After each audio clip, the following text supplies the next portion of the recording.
A liberal judge has won her race for the Wisconsin Supreme Court, and this gives liberals control of the Wisconsin Supreme Court for the first time in 15 years. Now, of course, we are going to be talking about the fact that the failed former president Donald Trump was arrested. But I wanted to start with this today because some good things did actually happen yesterday. We also got a progressive mayor in Chicago, which we're going to talk about. We'll talk about the Trump stuff, but let's start here. This has been a hugely right-wing Supreme Court in Wisconsin. Abortion rights are in question.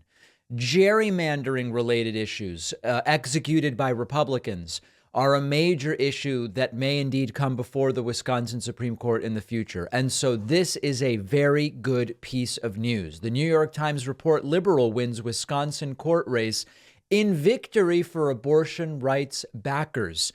Janet Protasiewicz prevailed in the state's highly consequential contest for the Supreme Court, which will now be likely to reverse the state's abortion ban, huge, and end the use of gerrymandered legislative maps. This is very, very good news. The defeated conservative was Daniel Kelly, former Wisconsin Supreme Court justice who was trying to get his way back onto the bench. With more than 95% of the votes counted by Wednesday morning, this morning, Judge Protasiewicz led by 11 points, which is a very big margin of victory. Now, there were all these things about, oh, well, she crushed him. No, she didn't. She's only up by 11. Understand that in a state like Wisconsin, which is as divided as it is, an 11-point victory in this race is quite a walloping, quite frankly. I don't know how else to say it. A whole bunch of money was spent on this race. And at the end of the day, the 60-year-old Protasiewicz is going to now make this the first liberal Supreme Court in 15 years in the state of Wisconsin. I want to play for you a little bit of the disgusting concession speech from Kelly. This is this is a tantrum sort of concession speech attacking his opponent. Take a look at this. Brings me no joy to say this. I wish that in a circumstance like this, I would be able to concede to a worthy opponent. Whoa. But I do not have a worthy opponent to which I can concede. Wow. This was the most deeply deceitful, dishonorable, despicable campaign I have ever seen run for the courts. Is he talking about himself? It was truly beneath contempt. Anyway, so a very bitter concession speech there from Daniel Kelly. But at the end of the day, we've been talking about this. This is what happens when you exist in a MAGA bubble and you pick candidates based not on what is actually going on in the country, but based on what you think is going on based on your tiny little bubble. And we saw this in Kansas when it came to the abortion vote, and they decided to run an anti-abortion extremist in Wisconsin. And Wisconsin is more progressive than Kansas. Even Kansas voted to defend abortion rights.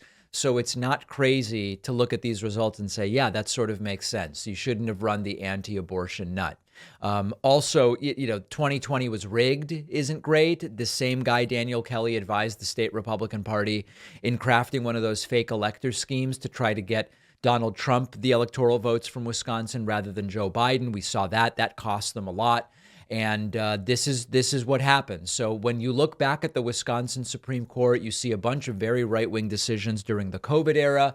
The then right-wing Wisconsin Supreme Court struck down the stay-at-home order from the governor, Tony Evers. Similar orders all over the country. It was just what was being done. They struck that down. In July of 2020, the right-wing Wisconsin Supreme Court blocked a plan to delay the primary because of the pandemic, something that was done in other states. It wasn't really like the biggest deal. And then they struck down a mask mandate as well. And again, most states had these at that point in time. Eventually, they went away. So this is hugely consequential. We are going to see this decision. So first of all, when you see a court change hands, You don't always know the full consequences because you don't yet know what may come before that court. But we know that when it comes to the abortion ban, almost certainly this is a court that's going to have to deal with that. When you look at gerrymandering, almost certainly this is a court that would deal with that. And importantly, we don't yet know what's going to happen in November of 2024.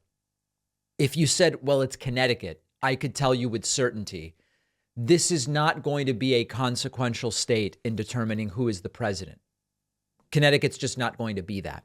Wisconsin is increasingly a flashpoint in the we are going to try to steal it narrative of the right. And so the Supreme Court of Wisconsin might actually play a role in 2024 in ensuring, now that we know who's on the court, in ensuring that the candidate who received the most votes actually gets the electoral vote. So hugely consequential, great news out of Wisconsin, also great news out of Chicago. Let's talk about that next.